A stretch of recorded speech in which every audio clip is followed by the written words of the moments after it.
It's been said that the problem with pornography isn't that it shows too much, but actually that it shows too little of the human person. You see, pornography reduces a person with all of his or her complexity, individuality, to a sort of lowest common denominator, two-dimensional thing that we consume, instead of enabling us to recognize them as a person created in the image and likeness of God. You know, John Paul II once said that the human person is a good towards which the only proper attitude is love.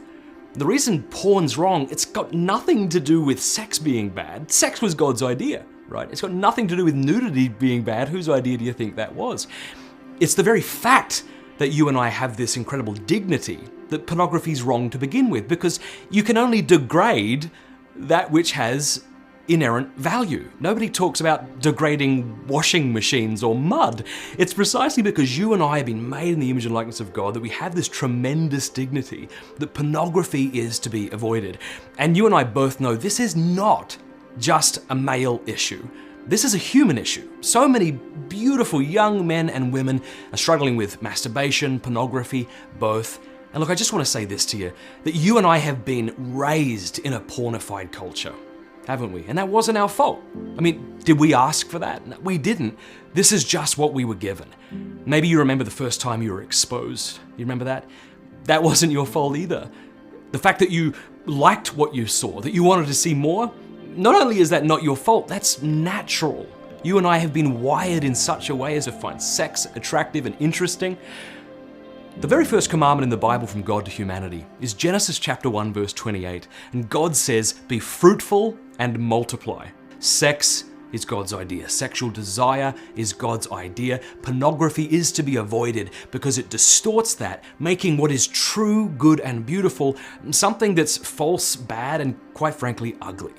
Over the last 40 years, there has been a wealth of scientific evidence coming out of things like sociology, neurology, psychology, and all of this stuff is saying that porn isn't good for us.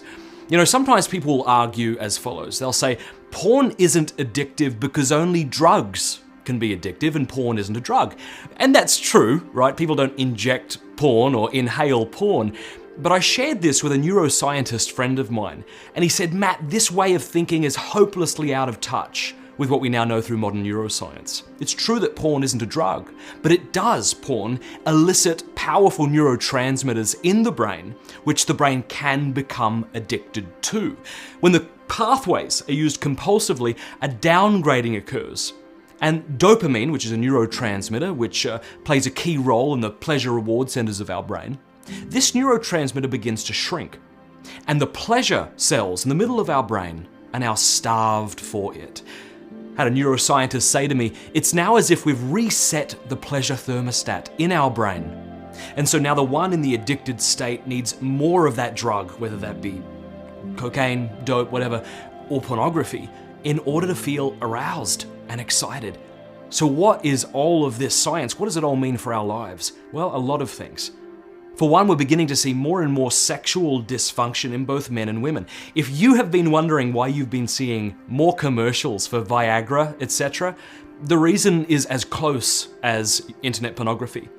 People like Dr. Abraham Morgentaler, who's the clinical urologist at Harvard Medical School, are speaking out about what he calls porn-induced erectile dysfunction. Dr. Marianne Layden, a psychologist from the Northeast, is saying that in her clinical experience, those who are addicted to pornography tend to have problems with premature ejaculation and erectile dysfunction. This is very serious. And not only does it affect us physiologically, but it affects us mentally as well. The Catechism of the Catholic Church gets it right when it says that pornography immerses all who are involved in the illusion of a fantasy world. Now, when you and I go to pornography, it's not because we're wicked people and we want to kind of objectify people necessarily, right? We go because we perceive there to be a good, and we want that good. But let's think about what those goods are. We might go for excitement, but we end up bored, as Jason Everett has said, bored with perhaps some of the most beautiful bodies on the planet. We go because we're lonely and we want to feel close to someone, but we end up isolated. We might go because we want to be free to do whatever I want, but what happens? We become enslaved. Pornography, like all sin, promises us so much, and then not only doesn't deliver, but leaves us less than we had to begin with.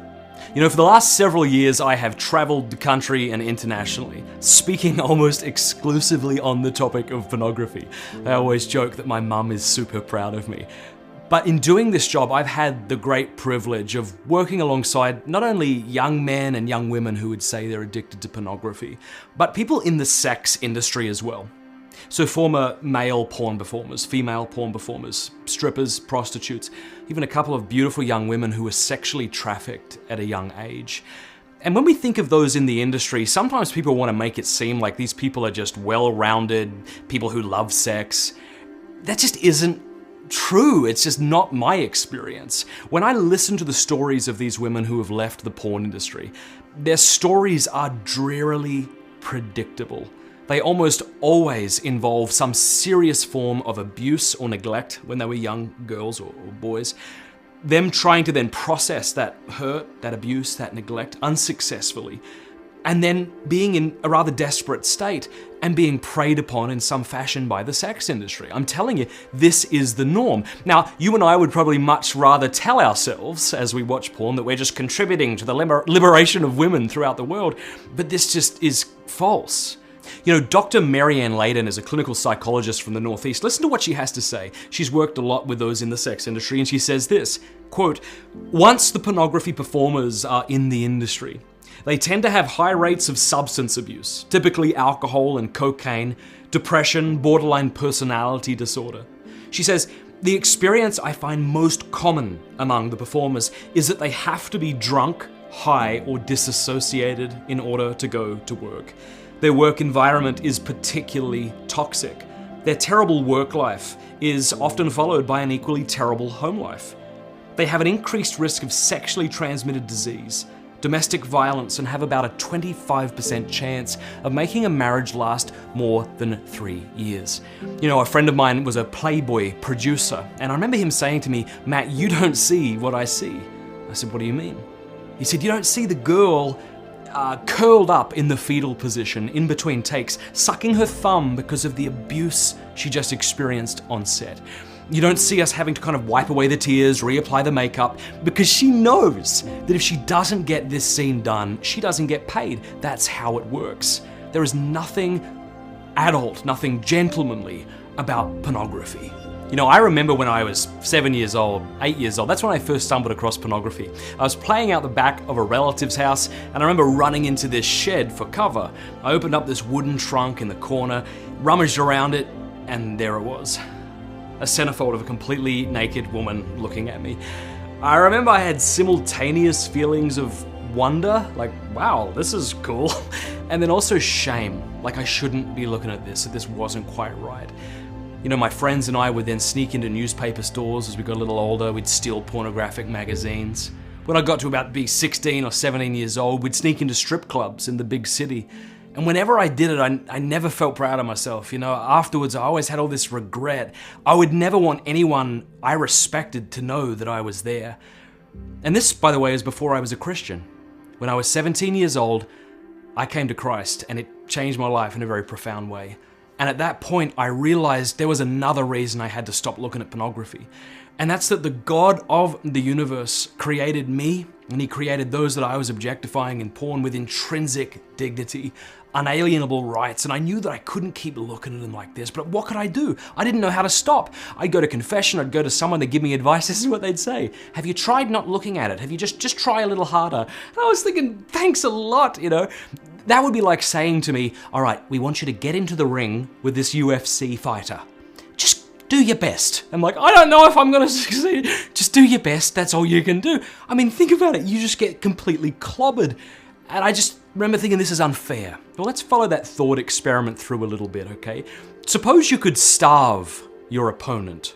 In this case, it might be pornography, masturbation, sexual sin. What would happen? Well, if you starved them and you could gain strength by relying on the sacraments, going in prayer to Jesus Christ and begging His grace to help you overcome this, by being accountable to your brothers if you're a guy, to your sisters if you're a girl, and saying, help me overcome this, pray with me. I want to tell you when I fall, because some things can only be healed by the antiseptic light of truth. We need to bring this out there. If we begin to educate ourselves, that's another way of strengthening ourselves. Learning about all the ways porn is hurting us neurologically, physiologically. That's going to really help us. Well, I dare say that after a while, you will gain strength over your opponent. So right now, maybe combating porn feels just like fighting a UFC fighter. It's not always going to feel like that. So I just want to say, if you're struggling with this stuff, I don't care if you looked at it this morning, last week, last year, if you look at it every day, I want you to know that God loves you. He is not ashamed of you. He knows what you're looking for. You know, there's this quote, it says, every man who knocks on the door of a brothel, that's a house of prostitution, is looking for God. I think we can say the same thing, that every young man and young woman who clicks on a porn site, what they're looking for is the fulfillment of their desires, and it's not going to be found there. It's going to be found primarily and solely in Jesus Christ. If you're like I was when I was younger and you're enslaved to this stuff, pornography or masturbation, maybe you're believing what I believed, and that's that I can never be free of this. And I'm here to tell you that that's a lie. You can. You don't have to keep going down this dead-end path that the porn industry wants you on. You can live free of this. And so I want to share with you 5 very quick things that you can begin doing to start walking in freedom. The first thing is this. You and I have to look ourselves in the mirror and admit we need to change. I said earlier, it's not your fault or my fault that we first stumbled across porn, and that's true, but right now you have a very important decision to make. What kind of woman do I want to be? What kind of man do I want to be? And so we need to just decide I need to be better than this. Number 2, prayer and fasting. It's been said that prayer without fasting is like boxing with one hand tied behind your back. And I guess fasting without prayer would just be dieting, which is a good thing, just not a good enough thing. Both are needed. And when we pray, we come before the Lord who loves us as we are, and too much to leave us that way. Our Lord is not scandalized by us. He's not ashamed of us. He loves us and He wants us to live lives to the full, and that's a life He can give us. When we fast, what we're doing is we're denying ourselves legitimate pleasures in order to strengthen our wills to avoid illegitimate ones. Put it this way, if you can't say no to that donut, how will you say no to the temptation to look at pornography? So it strengthens our wills. Number 3, we've got to be accountable. There needs to be at least one person in our lives that knows what's going on. Some things can only be healed by the antiseptic light of truth. We need to bring this into the light. Of course, that means going to confession whenever we fall as well. I'd strongly suggest that you and I get accountability software like Covenant Eyes. This thing, I think, is indispensable for those who feel like we can't stop looking. Number 4, get informed, okay? Educate yourself about all the ways that pornography is affecting you, neurologically, socially. I had a young guy come up to me and he said, I can no longer look girls in the eyes at my school. I have to look at them in the middle of the forehead because I get so anxious and nervous. And he had no religious reason for saying this. He wasn't even a religious guy, but he said, I know it's because of pornography. It's affecting our lives. We need to educate ourselves so that we're going to be incentivized to be better and to be free of this stuff, to fight it. Number 5, the final thing I want to say is patient perseverance. There is no magical cure for this thing. This is something we're going to have to fight on a daily basis. Now, I don't know if you struggle with porn or masturbation, whether you do, whether you love someone who does. Here's the thing. Sometimes when we fall to this stuff or our friends fall to this, it can be really discouraging. And I know what it's like to get really angry with myself and think I'm never going to do this again. But the fact is, when we do fall, we shouldn't look at ourselves because we can become discouraged. Not to look at those who are doing worse than us and pat ourselves on the back for not being so bad, but instead look to our merciful Savior who died on the cross for us. And that should encourage us to run to the sacrament of confession, to confess this sin and allow Him to free us from it. My friend Mark Hart has said the only sin that God cannot forgive is the one that you and I won't ask forgiveness for. So let's push down our pride and run to that sacrament of confession and confess it. Porn is wreaking havoc in our society, in our lives personally, in our relationships. I think we can all agree that what we don't need is more consumers of pornography, and that what we need is men and women who are willing to stand up and fight for authentic human love.